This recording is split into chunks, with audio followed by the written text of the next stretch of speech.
What's up, dudes? Welcome back to the channel and welcome to a new series called Road to Level Cap.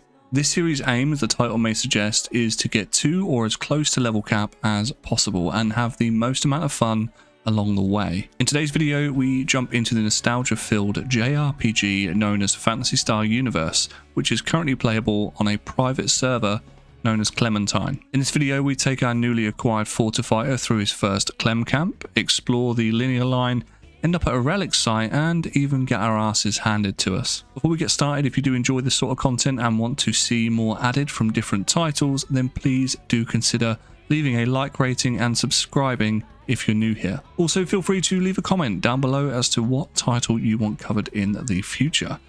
Without further ado, let's get right into it. Right, time to try and remember where we actually left off.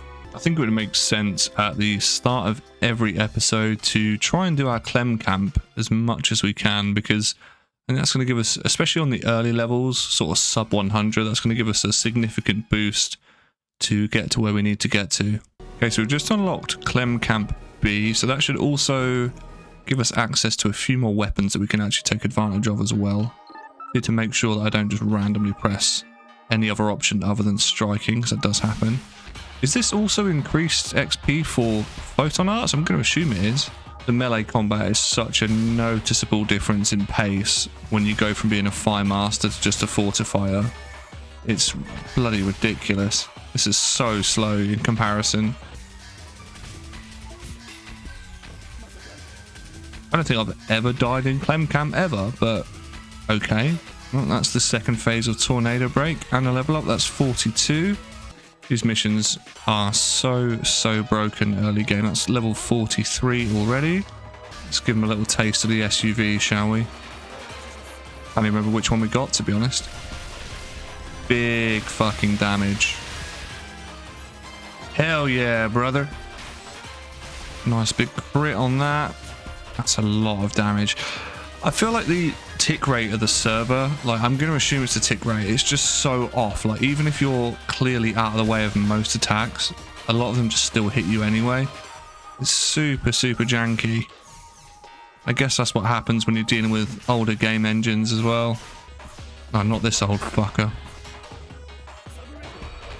See if he survives the missile blast.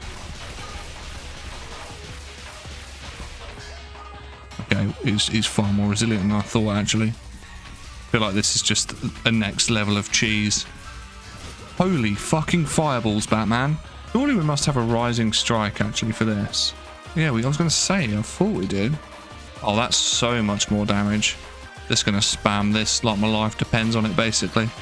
Okay, so this has got to be increased XP on photon arts as well, because my PAs are just leveling up so quickly. We desperately need some more armor and units here. We're getting knocked down. This guy's practically just blowing on us and we're just falling on the floor. No, not these bunch of bloody smooth brains. Yeah, have some rockets. Enjoy this.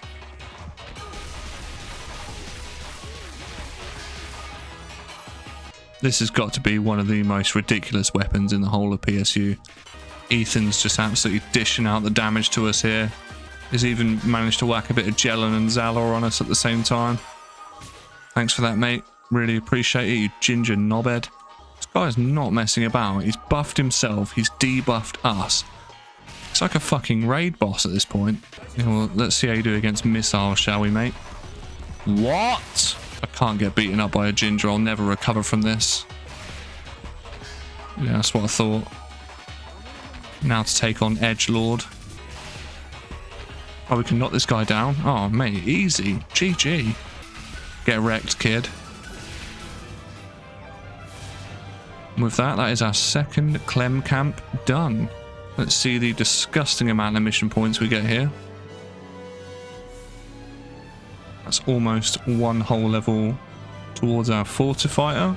Ideally, I don't want to stay in one area and just quest, so I think I might just have a little wander around and explore some areas and just take on whatever quest we stumble across. Let's go to the good old railway, shall we? See what's down here. Any downside is we're mainly questing on our own. We're going to have to probably scale the difficulty down a little bit just so we can actually clear it. Yeah, we'll probably have to stick with B on this. A is going to be way too hard, I think. I mean, at the very least, even if we don't level, we can kind of just explore and see what's about. I'm such a bot. I haven't even linked a photon art. Come on, Josh, mate. Sort it out. I don't know what's more embarrassing, the fact I'm using an umbrella as a weapon, or the fact that these enemies are getting killed with an umbrella. This is an absolute bot. Soundtrack of PSU coming in absolutely clutch there. Gotta love the good old boxing glove transmog. It's a sorry state of affairs when an umbrella is quite literally the strongest weapon in your arsenal at this point.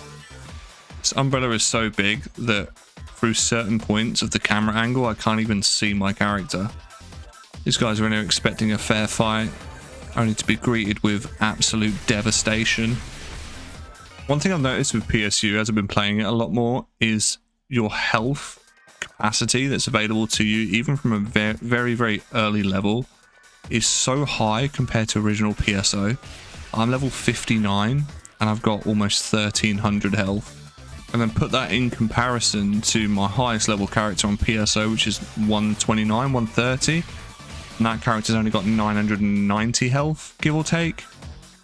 It's quite a stark difference.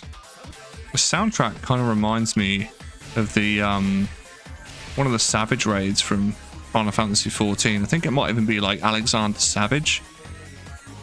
It's like a really like upbeat kind of techno synthy vibe. These robots are incredibly boring to fight. They've got iframes when they spawn in. They take 2 or 3 seconds just to die and finish their animation. When they die, if you're next to them, they launch you flying half the time. I feel like in most PSO games, robots are like bottom of the barrel enemies to fight. Like, no one enjoys doing it. Really noticing the lack of experience gains off the back of Clem Camp. Like, I can understand fully why that mission's implemented into this game, but fuck me, does it make the leveling in any other mission just seem drastically slower. Collect our mission points, can't be a lot, 118, but it does take us a level 2 fortifier, so we will take that, that's for sure. That brings us to the underground temporary base. Can't say I've spent an awful lot of time here, to be fair. I've said it before and I'll say it again, like, it doesn't matter how good these environments are, I do feel like the lack of population really affects how alive and immersive some of these areas are.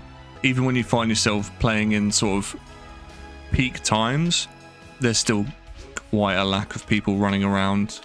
If you enjoy playing the game anyway, it doesn't matter too much, especially if you know like where you're going or where you want to go. But yeah, if you're out to sort of find a party and find help with missions, it can be a little bit difficult. And I know the obvious answer is, well, just use the Discord, but let's face it, if you're a newer player and you have no idea that exists, that's not going to be your go-to. Okay, if we do B on this one, it will take the creatures to 50 plus, so I'll take a little bit more of a smacking, but we should be able to do it just fine. Is this like a training facility for casts or something?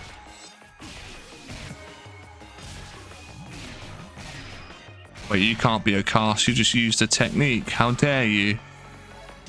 Fake cast confirmed.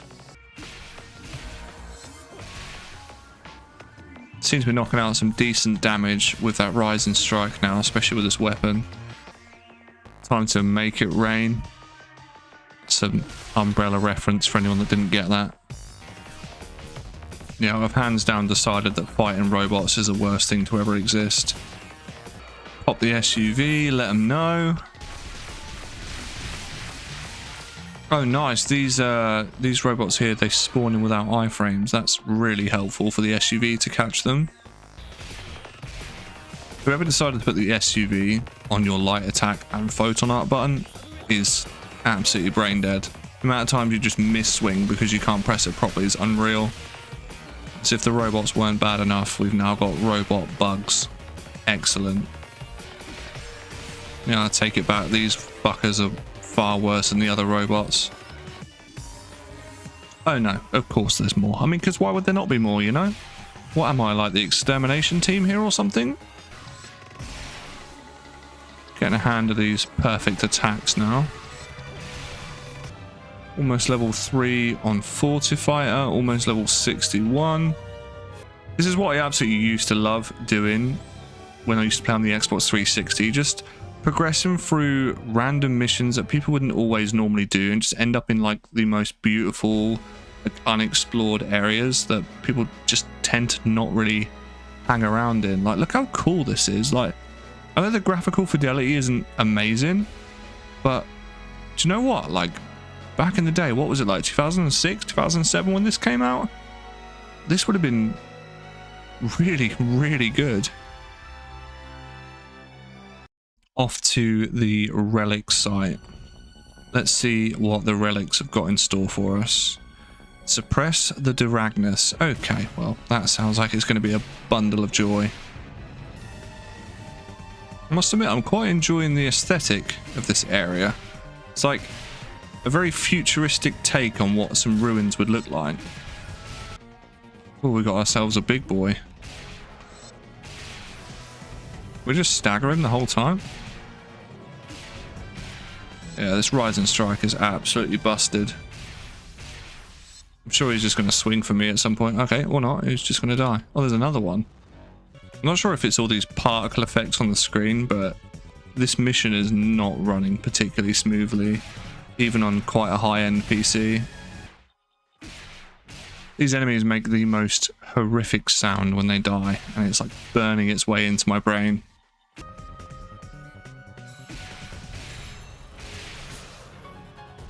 Well, I was nowhere near that, so that's fucking bullshit, actually. Holy fuck, I was so far away from that attack. Damn, dude. Wow. Well, that sucks. Well, I think with that brutal defeat, we'll leave this episode right here.